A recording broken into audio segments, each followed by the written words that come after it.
think of before what also Congresswoman Omar said. She equated the U.S. military and Israel security forces with Hamas and the Taliban. She said support for Israel is all about the Benjamins. Tlaib, what did she say inside their conference? That she had a calming feeling when discussing the Holocaust. Who in their right mind could even say that? Yes. Well, virulent, genocidal anti-Semite. That's who could say that. And very much in the mainstream of the Democrat Party. Which is fine, of course, because, you know, two parties, two standards, no waiting, very convenient, particularly for the genocidal anti-Semites. You know, if anyone should use George Soros's name to mention something true about him funding anti-police pseudo-prosecutors across the country, the Democrats accuse you of being an anti-Semite for the mere mention of George Soros's name. And then on the other hand, you have members of Congress, Democrat members of Congress, who are virulently and violently anti-Semitic, just call it what it is. You know, you can't be anti-Israel and not be an anti-Semite. As I like to say, it's kind of like being anti-Japan, but saying you're not anti-Japanese. No, I don't think Japan has a right to exist. Japan is a genocidal death cult. And, you know, during World War II, there was a good deal of evidence that might have suggested that's true.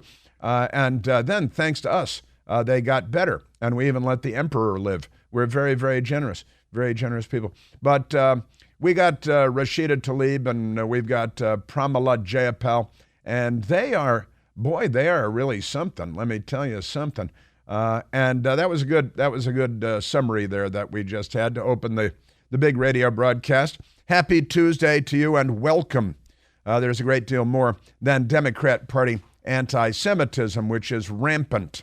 By the way, the majority of anti-Semitic attacks in the United States, and they talk about hate crimes. Democrats love to talk about hate crimes because they prefer love crimes, which have to do with children usually.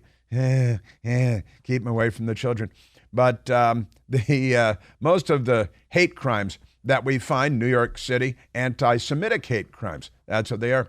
And when you find the people perpetrating those hate crimes, who do you find, Michael?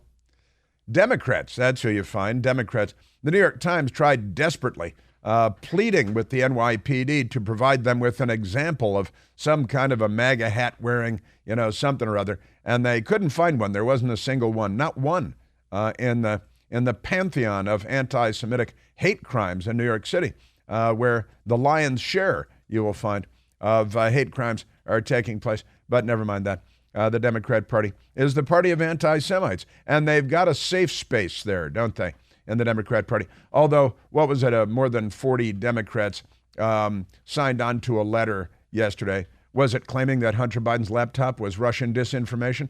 No, a different letter, saying that they didn't agree with Pramila Jayapal's anti-Semitic screed, where it's Israel that's a racist state, not the radical Islamic jihadi terrorist group that's dedicated to the total destruction of the state of Israel from the river to the sea and all of that.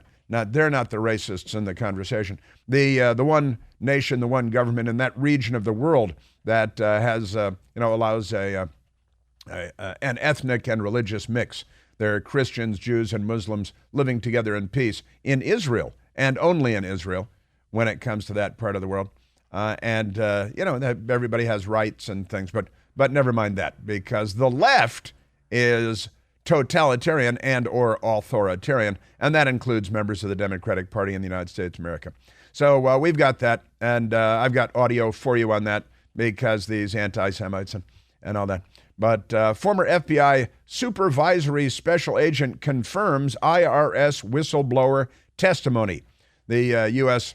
House of Representatives Oversight Committee put out a statement yesterday, and most of the news media didn't bother to cover the story because they don't want it to be true. They're like little girls hiding in their closet thinking there's something scary under the bed. They don't want to cover the Hunter Biden, Joe Biden. How many members of the Biden family have gotten money from this trough? Was it 9? Was it 12? Some of the grandchildren are getting money from the Biden family overseas money trough. But that's okay. Pay no attention. The IRS whistleblowers come forward, and we've got Jen Psaki on MSDNC yesterday with her Democrat Party friend. Now, I mean, she was the White House spokesperson, spokesvillain until recently.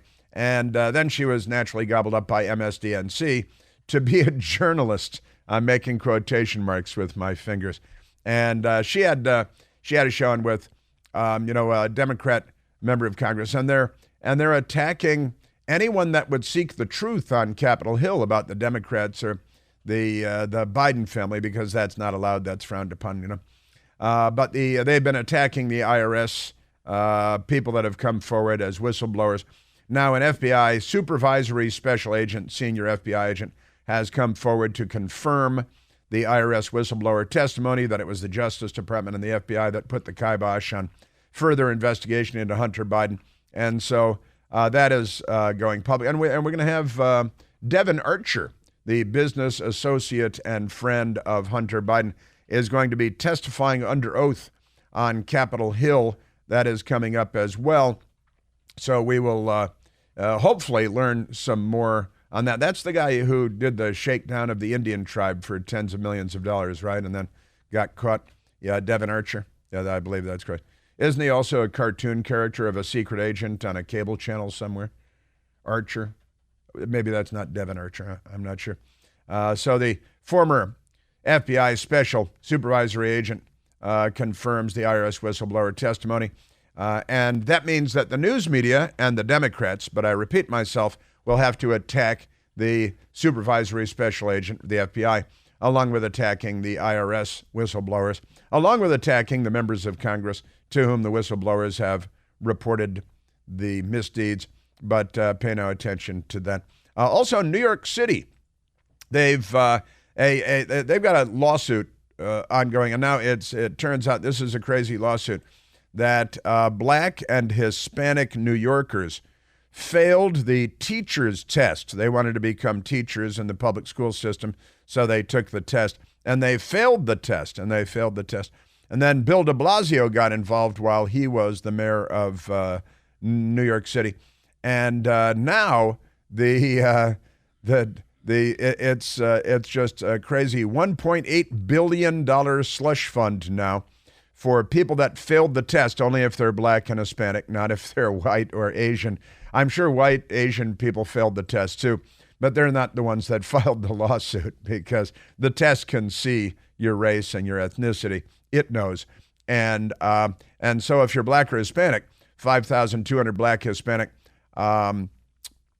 people that aspired to be teachers, and they failed the test. Now there is a $1.8 billion judgment that will be distributed among not the white, Asian, or Aleut people that failed the test, just the Black and Hispanic. So, and one guy who was involved is getting $2 million. He failed the test years ago now. He took the teacher's test, he failed the test, and now he's getting $2 million because he failed the test. Because, why, Michael? Because Democrats is the correct answer.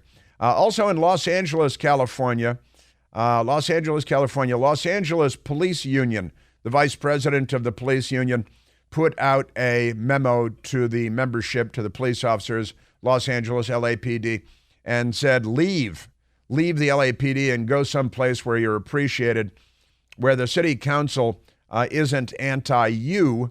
And I have that vice president from the LAPD police union to share with you today as well. It's quite a story. And the weather, the New York Times, they've got Paul Krugman, the weird little man who rides the subway at night doing Sudoku puzzles. Is that what they are? Sudoku? Because I have to remember every time I to do Sudoku puzzles or whatever they're called. But Paul Krugman, he's got the headline today, Why We Should Politicize the Weather. Why we should politicize the weather is the thing. And also, we've got more geniuses in the Democrat Congress. Ilhan Omar, who is, isn't she she's got to be an anti-Semite. She must be. I don't want to generalize, but she is a Democrat. So She posted, the Earth just broke the record for the hottest day in 120,000 years. This is what she wrote.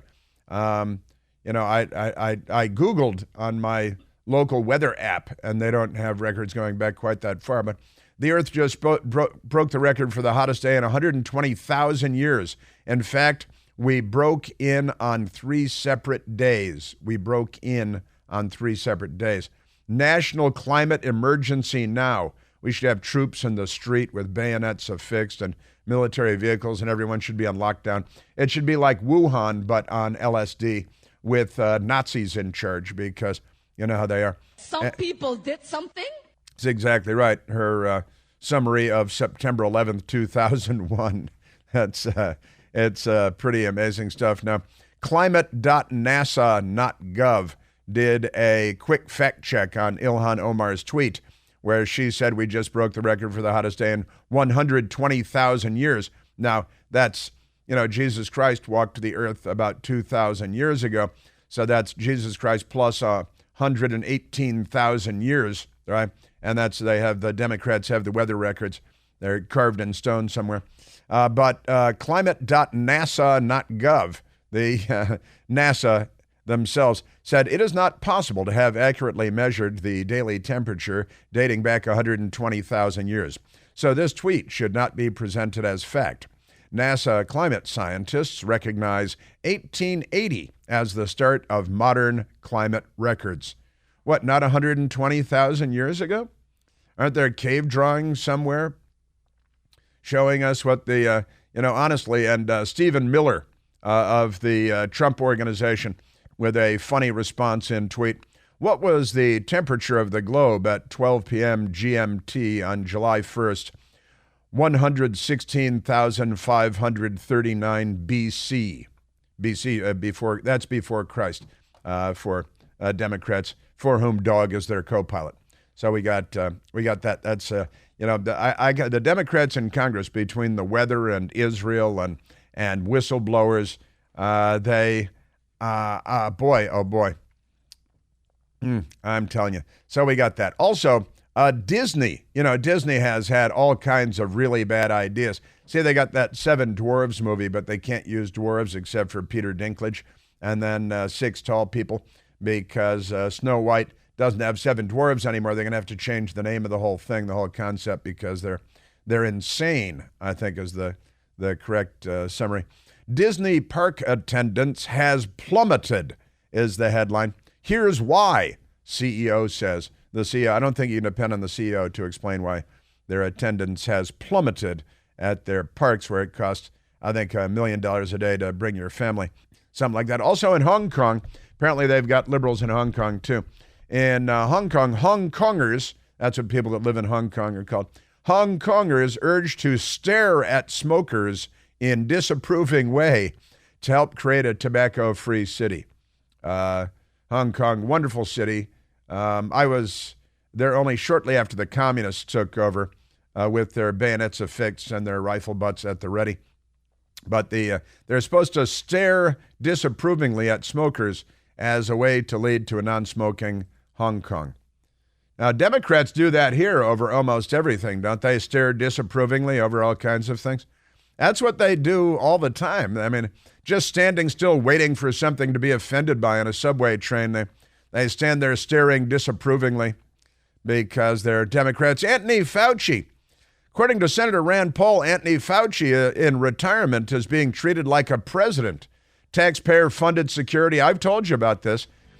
Seen him walking around the city doing his fast walk with a big security guy doing his fast walk next to him. I've told you about my witnessing this. Also, a pantless Democrat in priest's purple vestments breaks into a New York City church and trashes the place because that's what they do. And the Canadians and state-sponsored suicide, they're for it. Everything has to be chained up and locked down in San Francisco now because, you know why? Because Democrats. And we've got a lot more. We're at 888-630-9625. 888-630-9625. There's something aggressive about standing there.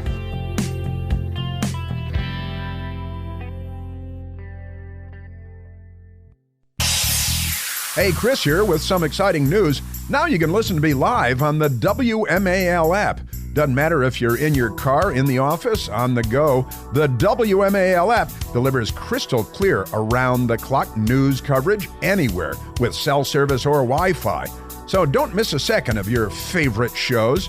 Download the WMAL app today on the Apple App Store or at Google Play Store.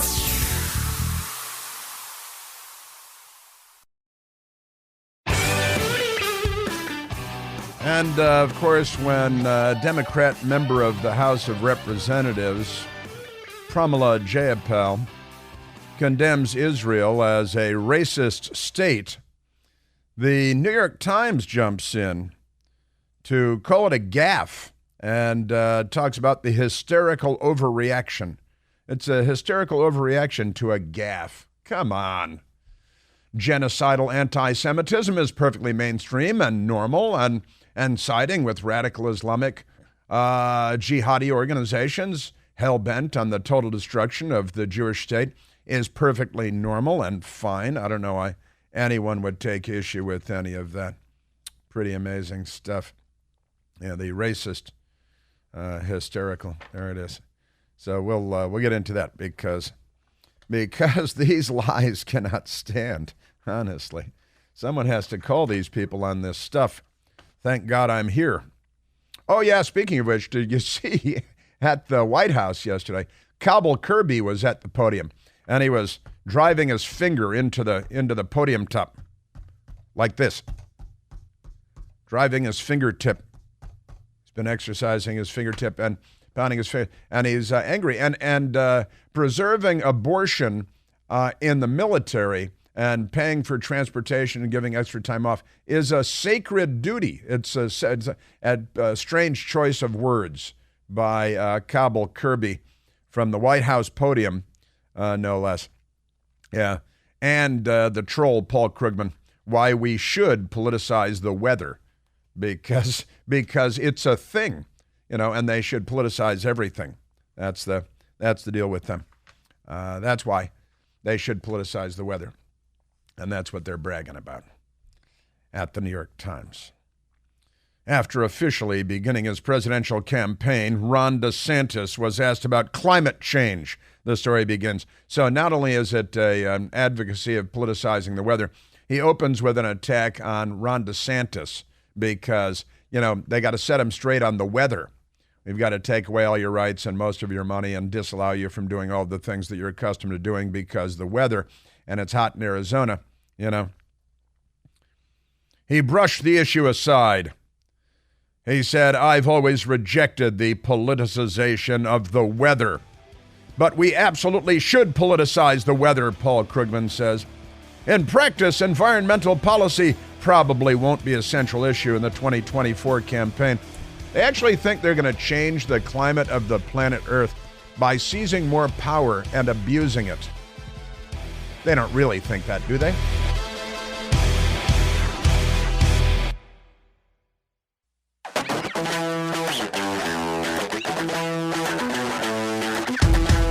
Yeah, the New York Times sees the weather as a polarizing, no pun intended, political issue. And Paul Krugman, who's a radical left-wing extremist, is attacking Ron DeSantis in his opening sentence about the weather, which tells you almost everything you need to know about this evil dwarf. And he says, we absolutely should politicize the weather. In practice, environmental policy probably won't be a central issue in the 2024 campaign, which will mainly turn on the economy and social issues. Yeah, how dare we, huh? Still, we're living in a time of accelerated climate-related disasters. I blame the Democrats. And the environmental extremism of the Republican Party.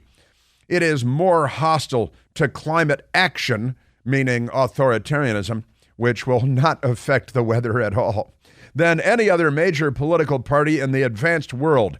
Well, Germany just tried their no gas, no oil, solar panel, no nuclear thing. How'd that work out for them? Maybe it's that we're paying attention and we have some appreciation for science. Various sciences, like biology. There are two genders, for example. male and female, men and women. We cracked the code on the Genome Project, chromosomes, that whole thing. You're welcome. And, we're the party of science. And when it comes to science, we know that China puts more than twice as much CO2 into the air as the United States does, and that we are in the process of reducing, and we reduced our particulate pollutants dramatically by more than 50% compared to 1970. And Republicans like Richard Nixon created the EPA, the Environmental Protection Agency, the Clean Water Act, the Clean Air Act. Republicans tend to be outdoorsmen and hunters and not basement-dwelling serial killers like so many Democrats are. But that aside, so he says the Republican Party is more hostile to climate action. And honestly, that means draconian governmental policies that will have zero effect on the weather, but will have a massive and detrimental effect to the economy and to jobs and to human beings and to our lifestyle. If the weather is changing, and the weather changes because the weather always changes. I don't know when the Democrat Party decided that the weather should remain static forever and ever. And I want to, I'd like to request 73 degrees and sunny 24 hours a day with, not too heavy cloud cover, but some cumulus clouds, like the sky in The Simpsons, the open of The Simpsons. I think that's the kind of sky we'd all like. And 73 degrees, would that be, or is that just about right, Michael? 73? Because some people like it a little warmer. Some people might like it a little cooler. I'll take 73. That's me. So I'd like to where do I put my request into the Democrat Party for the perfect weather, since you guys are in charge of the thermostat and you have the power, the God-like power, since you killed God and then made yourself God. If God did not exist, it would be necessary to invent him. And the Democrat Party, the left, killed God, and then they invented God, and it is them. See, that's the thing. And they have their invisible man in the sky, and it's CO2, and it's the looming secular apocalypse from which we can only be saved, you'll never guess, by them, you see. But in order to accomplish this, we're just going to have to give up a lot. Our rights, our freedoms, our liberties, the economy. And, they want to control your thermostat at home. They want to take away your gas-powered vehicle and then have lots of electric vehicles with giant batteries that are toxic waste sites when the car crashes. And the elements are gathered up by slave labor, usually child labor, in places like Africa at the hands of the Chinese, who are pulling together the elements, for the rare earth elements for the batteries. And then if your car is T-boned in an intersection, you got to call the hazmat team in to deal with the battery stuff. So we got that going for us. But at the New York Times, it's the Republicans and Ron DeSantis. The first two paragraphs are attacks on Ron DeSantis and the Republican Party. This is the New York Times talking about the weather and why we should politicize the weather. And he called it the weather, not the climate. Have you seen that? Because normally they attack you when you call it the weather. They say it's not the weather, it's the climate. Yeah. You guys have fun with that over there, circling your navel, but whatever. So the Republican Party is more hostile to climate action than any other major political party in the advanced world. Would, in a more rational political debate, be the biggest election issue of them all. Okay, let's make it the biggest election issue of them all. This is the New York Times. They're completely insane.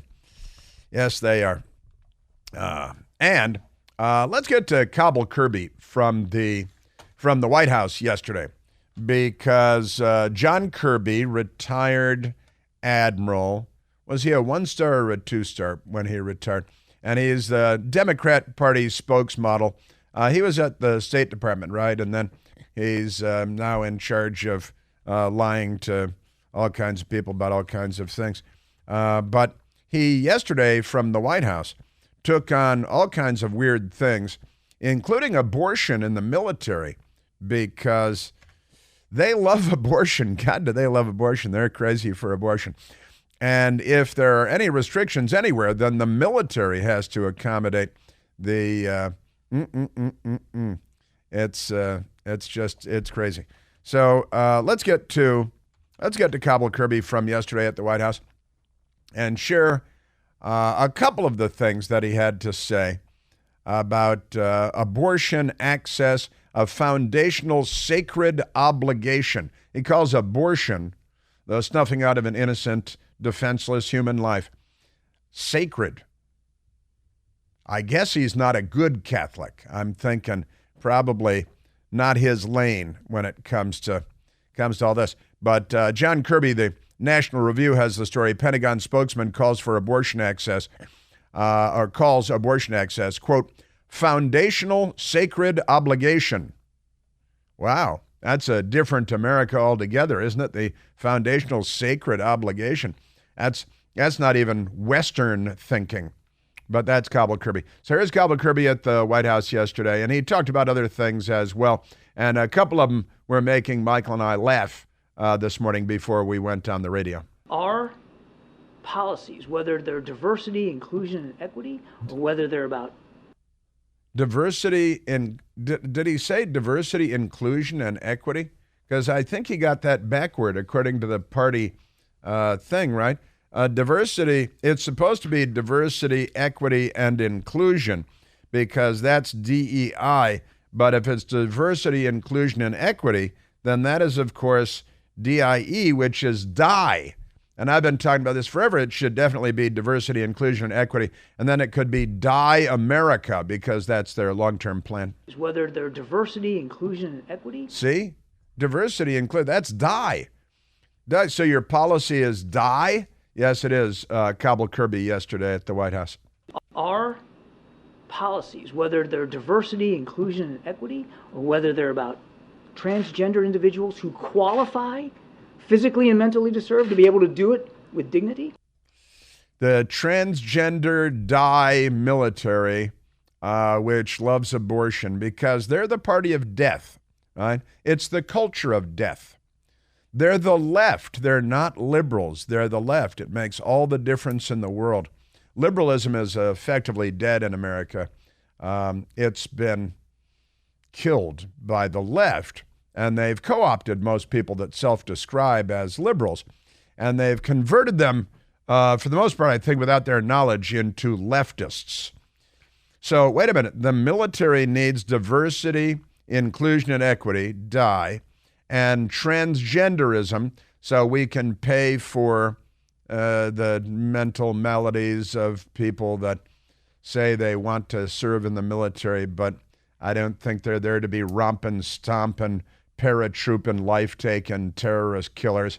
They're there to have their genitals severed and flayed and turned inside out and reinserted and then say, I'm a lady, and then they can endorse Bud Light and it'll be great. So and he's a retired naval officer. He's circling his naval officer here. And diversity, inclusion, and equity. And then, of course, the transgender military, very important. Female service members, 1 in 5, or female family members being able to count on the kinds of health care and reproductive care specifically that they need to serve. That is a foundational, sacred obligation of military leaders across the river. I've seen it myself, and it matters. 1 in 5 people serving in the military, female. And it's a foundational Western or something sacred obligation to accommodate diversity, inclusion, equity, transgender, abortion, because that's, what did he call it? Health care, or, it's a foundational. It's health care for whom exactly? That is a foundational, sacred obligation. It is a foundational, sacred obligation in the Biden administration, the Democrat Party's military. Now, I mean, it's if you're serving in the military and you're in North Dakota, I don't know what the abortion laws are in North Dakota, but this is really not a crisis. There have been some changes to abortion laws. It's not the Soviet Union. You can drive from state to state. It's not a major crisis. It's okay. Everyone calm down. And maybe this way, I don't know, maybe you'll choose one of about 14 different methods of birth control that the patriarchy has provided, and, thank a white guy for all of the various forms of birth control that are available to you in the 21st century in the United States of America. And why is it just for the female soldiers? And what kind of a bigot is he? Why is it just a foundational sacred obligation for female soldiers when we know that, 4 in 5 people serving in the military identify as men, but that doesn't mean they can't get pregnant, does it? Bigot, racist, Kabul Kirby, what's the matter with you anyway? Come on. Man, you're Democrats. You're a Democrat party. And this is them building the military. Gee, I wonder why they're having so much trouble meeting their recruiting goals. I wonder if it could have anything to do with any of this. Michael, let's go to the telephones. We're at 888-630-9625. Let's go to Rick calling from Elmwood Park, New Jersey. Ricardo, you're on the Chris Plant Show. Thanks for taking my call, Chris. These climate activists that glue themselves to runways and highways, they're the dumbest people on earth because they're fighting a problem that doesn't exist, and they're counterproductive because they're creating more CO2, not less CO2. Well, you just reminded me of the man that self-immolated in front of the Supreme Court on Earth Day last year. He was a Democrat who came in from Colorado, and he thought he was a Buddhist monk. So he sat on the front plaza in front of the United States Supreme Court, and he self-immolated. He doused himself in flammable liquids and set himself on fire. It took him several days to die from his act. And he was protesting that the Supreme Court hadn't done enough to stop people from putting smoke in the air. So naturally, he set himself on the fire and made smoke and put it into the air because every day is an IQ test. Rick, we're not dealing with rational people. We've got, who was that actor guy that glued himself to a glass countertop at Starbucks or something? They glue themselves, Rick, to pieces of art in museums in Europe. They glue their hands, and honestly, I think the proper punishment is to leave them there until their skin sloughs off. I don't think they should come in and, with a spatula or anything and get them off. I think whatever they glue themselves to, they should just be left there because, their body, their choice, right? Pretty amazing stuff. Do you have time for one little fact? Say again? Do you have time for one little fact? Of course I do. Okay, atmospheric CO2 is actually historically low right now, and the dangerous level for atmospheric CO2 is 150 parts per million.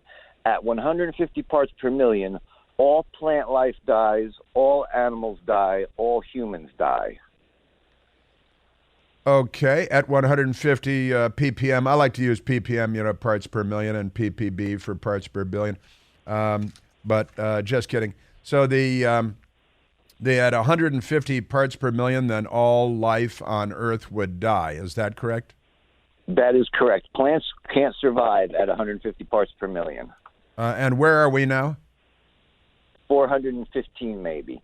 So when we went up from 280, we actually saved the planet and everybody on it. I've noticed that in my neighborhood, trees are taller than ever. Washington, D.C. We live up high and we look at trees. And for the years that we've lived in our skyscraper, our tall building, I've noticed that the trees are growing taller and taller. And I think that might be because there's no terminal height on trees, or there is more CO2 in the air. So trees are growing taller. Is that possible? Yes, and there's going to be more fruit, and also desert areas are greening. You can look up Earth greening. Just put that in your computer, and you'll see that deserts are starting to become less desert. And in Canada, which is not only our largest national park, but it is the second largest nation in the world, they have lots and lots of hundreds of thousands of square miles of real estate that really isn't worth a lot. But as the planet warms, you'll be able to farm that land. We'll produce more crops. We'll feed more people. It will be hospitable and habitable.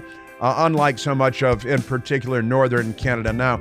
Same is true in Russia, and of course around not just the northern hemisphere, but the southern hemisphere as well. I have trouble panicking. Wait, I've got a great story for you about what the sun is doing right now, too. And you're never going to believe this. It's crazy. Something could happen today because of the great ball of fire in the sky. I've got that coming up.